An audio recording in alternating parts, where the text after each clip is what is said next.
internet has created fundamental shifts in the way change arrives in our world, maybe particularly for business.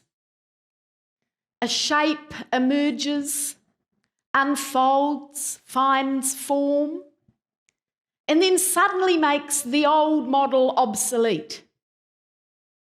Media, music, the way we shop, travel. Who could even have imagined the impact of Airbnb on hotels a year ago? But the thing that the internet hasn't done yet is it hasn't changed the management practices we use inside all these businesses.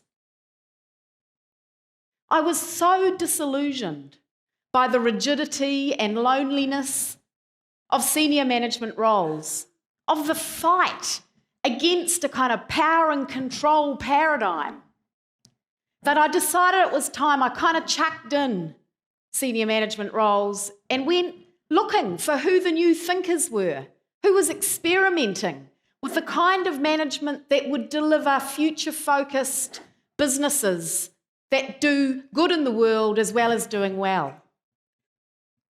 I was delighted to meet a group of people from the Occupy protest camp in Wellington. They had just had their very first experience of large group decision-making, the best of it, where all the voices are heard and where together we make a decision better than any one of us could have. And the soul-destroying worst of it, when the same loud voices dominate and after 5 hours, no decisions being made. Together, this group of kind of business cynics and myself with kind of serious questions formed a company called Lumio with a big idea. The idea is that through the internet, we could transform how decisions are made in the world. That if all the people affected by a decision participated in making it, we would make better decisions. Lumio is a word we just made up. Comes from the word loom, to weave together threads into something beautiful and new. And now Lumio is an online open source tool. It's used in 75 countries by about 10,000 groups of people, and it's in over 22 languages. It was pretty much a no-brainer that activists would use this tool. We're really proud that the people who believe that knowledge on the internet will make it easier for all of us to make good decisions in our lives, the people at Wikimedia, use Lumio to make the decisions internally that go to improve Wikipedia for all of us. And we're really proud that the student activists in Taiwan who wanted to oppose the free trade deal between Taiwan and China this year occupied their parliament buildings for 3 weeks. And at the end of that, organising on Lumio, the government changed the policy. But perhaps more surprising for this bunch of activists is the number of businesses starting to use Lumio. I'm thinking about Urban Adventure, a really fast-growing business, tourism business in Europe.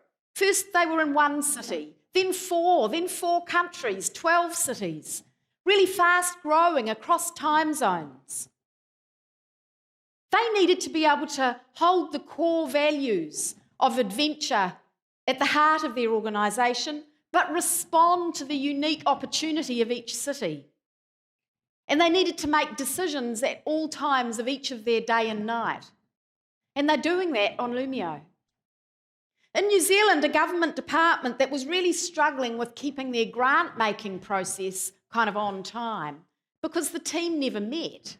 They were all around New Zealand, just shifted the assessment and decision-making process onto Lumio, and now they don't need to meet. About 25% of the people using Lumio are in businesses, and they have 2 things in common. They've got dispersed teams. They're not all in one room. Talking together is not so easy.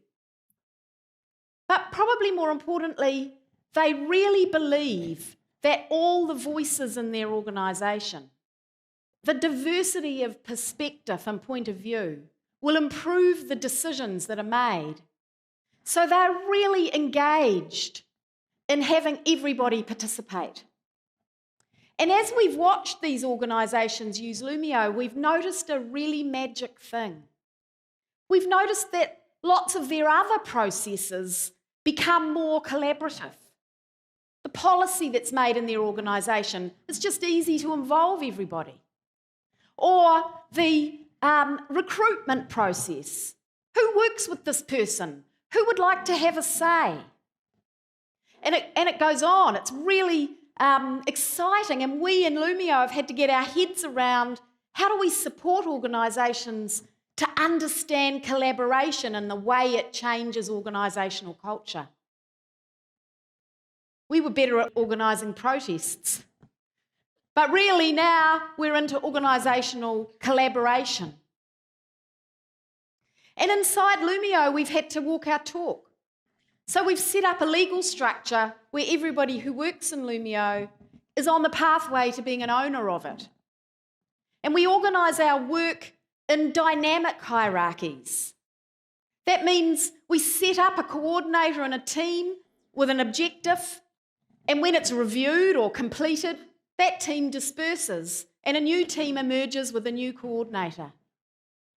In this way, everybody grows their management acumen, understands the processes and systems, and we keep power decentralised in our organisation.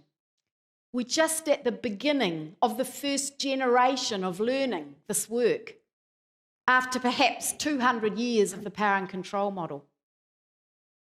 A few days ago, I watched a young mother with her baby. She was holding the baby and kind of rocking in that way that new mothers do.